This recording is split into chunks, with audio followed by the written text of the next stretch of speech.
Hi, Make It Leia here and welcome back to my YouTube channel. So for today's video, I am going to share with you on how to make money or sideline income while you are just at home, or especially if you are a mom or a full-time dad or full-time mom and you have enough space or yard or even a small farm. So if this sounds interesting to you, then stay tuned and keep on watching.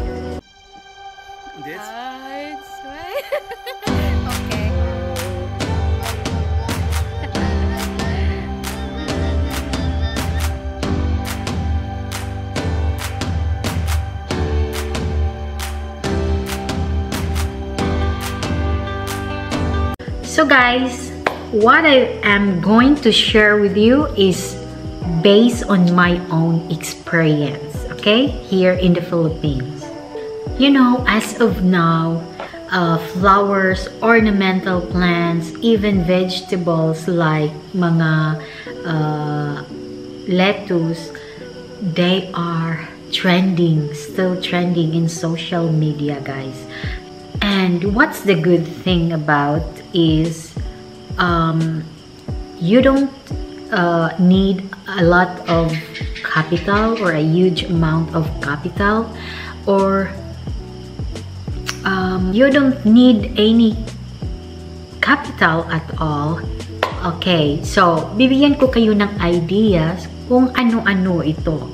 Okay, here's my tip number 1. Well, selling flowers, ornamental flowers, or bougainvillea. So, ito ang mga tanim na patok sa ngayon. Okay, guys? So, I have idea with bougainvillea, especially marami sa atin na mayroon ng mga bougainvillea. No, mayroon na tayong bougainvillea. What you are going to do now is to reproduce them. Okay, mag-replant tayo. And how? By using ICU method. So if you don't know what ICU method is, kindly check this link there. That's my video where I demonstrate how to do ICU method. Okay, so there are other techniques, guys, not only ICU method. May mga tusok-tusok lang yung mga branch na, di ba, ititrem natin yung bougainvillea natin. So, yung mga branches, huwag niyong itatapon dahil masasayang. Pwede pa natin siya i-replant. Okay? Pwede pa natin siya mapagkitaan. So, pag mayroon ka ng maraming na-produce na bougainvillea, pwede mo siya i-sell online. So, ganun lang, guys. As of now, nagko-collect ako ng iba't ibang klaseng bougainvillea. Mayroong mga rare bougainvillea. So, parang ako, na-addict ako sa pagko-collect ng mga bougainvillea. So, guys, I am going to share with you the link here on the description box. I-check nyo lang yung link ng Facebook page and also Facebook group sa mga bougainvillea collectors and sellers. So, sa page na yan, maraming mga nagpo-post dyan, mga nagbibenta ng mga rare bougainvilleas, which is mas makasave ka, guys. Mas makasave ka dahil mura lang ang mga binibenta nila. And then, yung mga nabili mo ng mga rare, aalagaan mo sila at palaguin, and then ang mga branches nila ikakat mo, and then gagawa ka ng mag-replant ka, gawa ka ng ICU, guys, or di kaya yung mga old bougainvilleas mo, pwede mo siya i-graft ng iba't ibang kulay. Napakamahal ang benta ngayon sa Facebook. May mga nakikita ako sa isang tanim ng bougainvillea tapos nilagyan nila ng, nag-graft sila ng iba't ibang kulay. Mga, the price start from 800 up. So, depende kung gaano na siya kalaki. So, yan ang bintahan ngayon sa mga bougainvillea. So, guys, my tip number 2 is sunflower. Na, I have here. This is from my own farm. Ako mismo ang nagtatanim, kaya proud na proud ako. So for this plant, guys, you will need a capital for this to start sunflowers, of course, because we have to buy for the seeds, of course. Ang ginagamit natin dahil gusto natin ibenta, kailangan maganda ang quality. So hybrid ang mga binibili ng mga flower shop, right? So, mayroon tayong Vincent's Choice na sunflower na ganito, and then mayroon din yung dark, yung middle. Yun ang mas mabenta, guys. Yung dark ang middle dito. So, about the flower seeds or the sunflower seeds, I bought it in Lazada. So, I'm gonna put also the link kung saan ko siya nabili. Mayroon akong mga iba't ibang variety na sunflower sa ngayon. So, mayroon akong may dark dito, and then I have also the fire ring, and then the red one. Okay? So, lahat-lahat na order ko sila sa Lazada. So, andito lang yung link. Paki-check na lang sa description box para alam nyo yung o-orderin nyo na legit. Okay? So, another thing, guys, to start sunflower business, guys. So, and mayroon na tayong seeds, and then you will need milk, yung ilalagay natin sa ating plot or garden beds natin. So, maglalagay tayo yung milk. So, yung maitim na kulay na plastic. Okay. Para maiwasan natin yung mga weeds, mga unnecessary weeds. So, no need na tayo palaging nag-clean sa field natin, sa sunflower field natin. Okay? So, milk ay mabibili namin dito lang sa mga Agrivet and garden supplies. So, dun I got it for 20 pesos. 20 pesos per meter, guys. So, in one plot, I need mga 20 meter. So, multiply mo lang yun. 20 pesos times 20 meter. So, yun ang price. Each plot. So, if mayroon kang mga 20 meters na limang plot, so, yun, i-multiply mo lang. Yun ang mga kailanganin mo. And aside from that, of course, we will need fertilizer and pesticides and also fungicide. And then, pag malapit na siyang magkaroon ng blossom, mag-spray tayo ng pampablossoms. And then, after yung pinaka-last na mag-invest din tayo, bibili din tayo ng mayroong Peters, mayroong tinatawag na Peter, yung brand niya, blossoms. Tapos, mayroon din yung pinaka-last, yung magpapaganda ng mga petals. At yun ang mga kakailanganin natin. So, aabot talaga siya ng mga 5,000. Depende yun kung gaano kalaki ang iyong farm. So, kung maliit lang na field ang gagawin mo, okay na yan ang 5,000, guys. So, that's it. So, magkano naman ang pagbenta ng mga bintahan ng ating sunflower? So, depende yun, guys.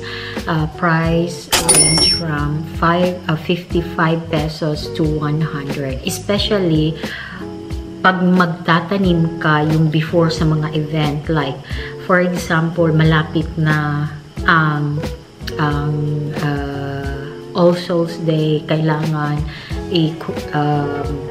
mag-count ka mga before mag All Souls Day, mga 2 months before or mga ganyan. So,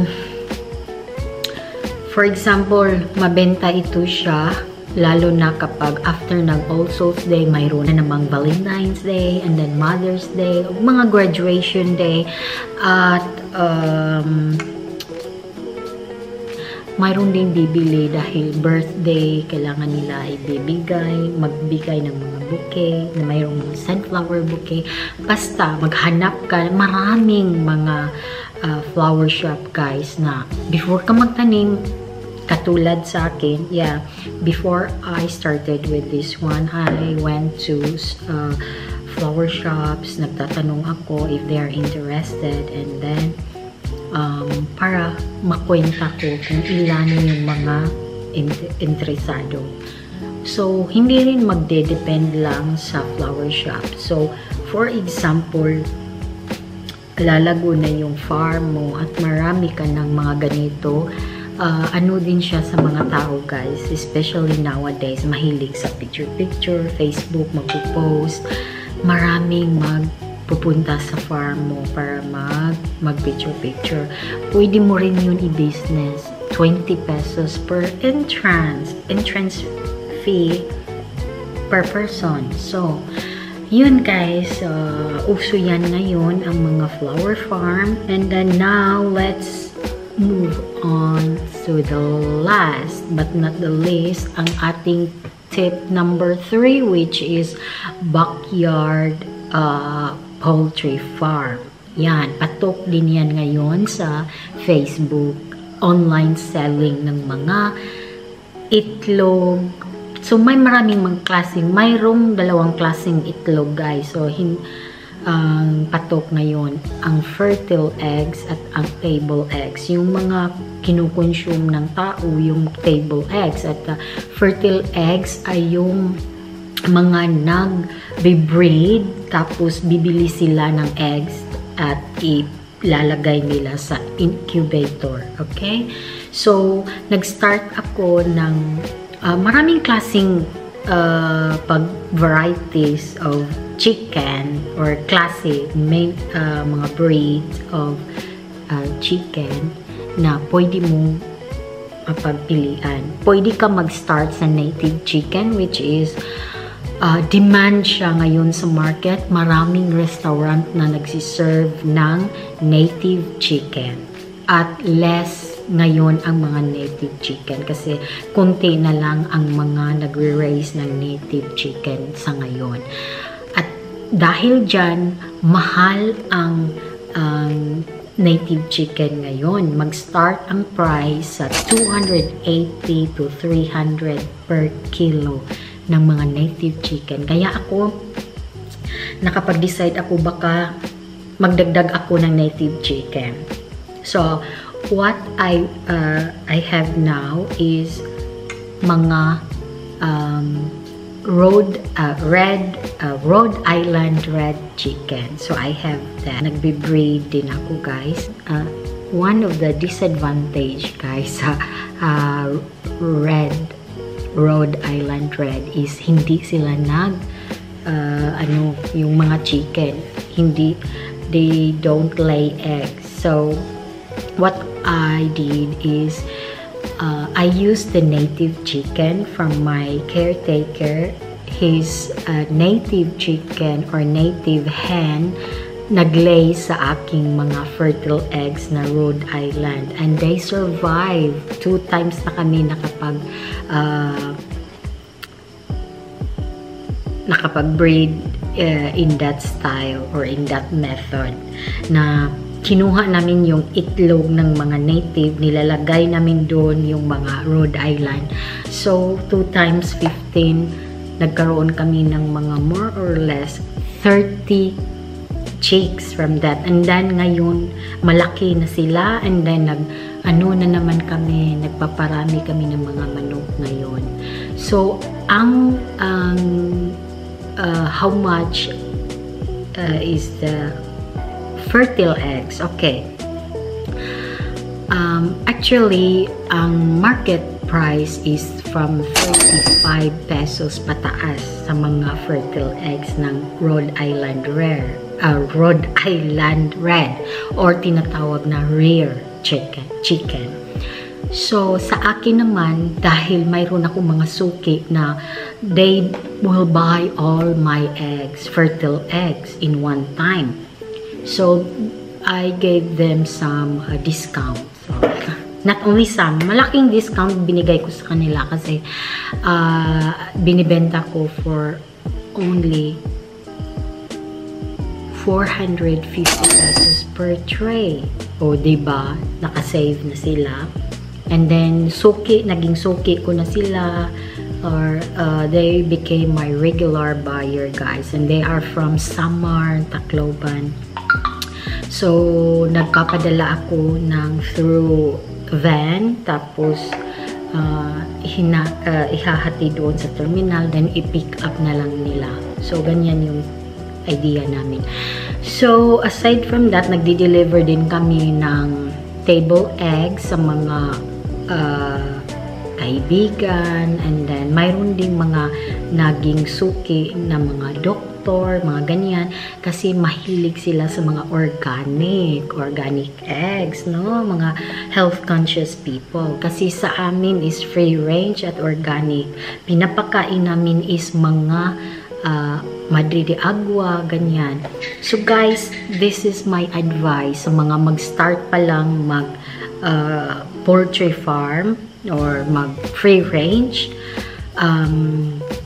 Bago ka mag-start, it would be good if you will start planting muna Madre de Agua plants.